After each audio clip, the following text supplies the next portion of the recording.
I think I'm going to try to make this episode a quick one today. I have a super exciting day for myself tomorrow, and I want to get some rest for it. And as you know, I record these at the end of all my days, so the only thing stopping me from getting to bed is recording this, posting it for you, and then doing my last little bit of nightly routines, like writing in my 5-year journal. So I'll try to make this quick. But I did want to tell you about this thought that I had earlier today. And it relates to how I started off this year. As you can see, this is 324 days into the year. We're almost at the end. A little over a month left. And I was just reminiscing how I started this year. And I don't remember if I ever really talked about it or if I ever really gave specifics. But at the beginning of this year, I spent, I guess you would call it New Year's Day, New Year's Eve, in a peculiar way. Instead of going out and partying or spending time with friends and family, I felt called to do something a little bit more symbolic, a little bit more spiritual, I guess. I don't know if spiritual is the right word for this. What I ended up doing was I had this idea to go to this local waterfront park, and I wanted to be there for New Year's, for the actual change of the year. You know, from where I was, I guess you could technically see a little bit of New York City, or at least you could see the flashes of fireworks. But anyways, wait, are there fireworks for New Year's? No, I think I'm thinking of 4th of July. Anyways, that's pretty much the distance I am away from New York City. But the point is, I went to the park because I wanted to spend the time change there. And before I set out and did all that, I also had the idea that I would love to see the sunrise on the new year, you know, on the day of the new year. And my brain put 2 and 2 together and said, hey, you know what? If I want to see both of these things in the same place, I may as well stay there the entire time. So instead of going to this park for midnight, coming back home, going back for sunrise, coming back home, I would just stay there. Now I committed to this because I had a bigger idea, a bigger picture for it. You know, this is where the symbolism comes in. What I didn't realize I was committing to was going to the park,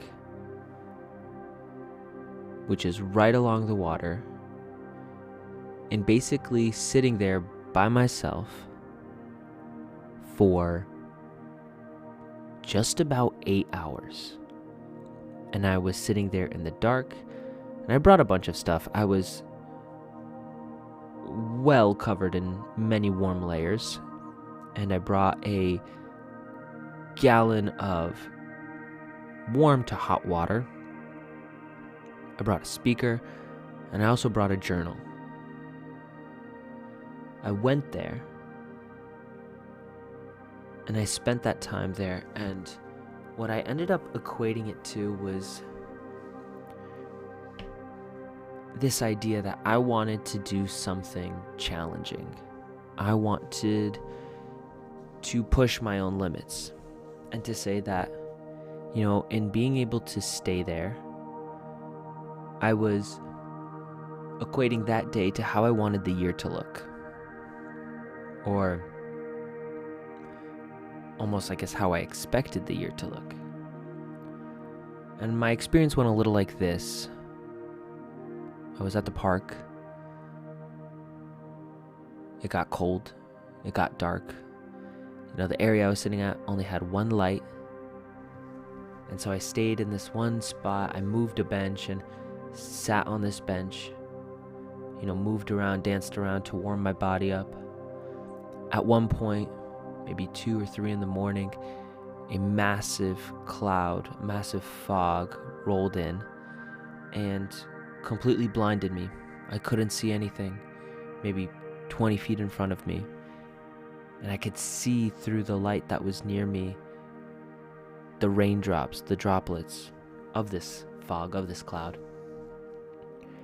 And I just found myself getting wet and even colder. And the whole time I kept wanting to go home, but choosing not to. There was this desire of, this is pointless. This is too difficult. It's not worth it. It's time for me to go to bed. And each time I said, no, I need to stay. And at the time I couldn't quite understand why. But I was like, I need to stay. And then the fog rolled out and it was clear again. And I continued to warm my body up. And it was dark, and 4 o'clock rolled around, 5 o'clock rolled around, 6 o'clock rolled around. And throughout this entire night, I actually did see like 3 or 4 people, but obviously I didn't talk to them. We're all kind of doing our own things, And around 7 in the morning rolls around, I believe, and the sky slowly starts to get a bit brighter, a bit lighter. And it gets brighter and brighter and brighter until it starts turning different colors. Seeing oranges and reds and yellows and pinks on the clouds. And the sky goes from a dark blue, if not black, to a light blue. It was beautiful. And I just remembered having this moment of realizing, this is how the year is possibly going to go. At the very beginning, I was going to choose to do something very difficult, very challenging. And there'd be times in the very beginning where I'd want to give up. But I was going to push through it, and I was going to keep going. And eventually I would reach my sunrise. I would reach the moment where things really started to look up. It started to look beautiful. And I knew that I would start to warm up. And yeah, things wouldn't be perfect,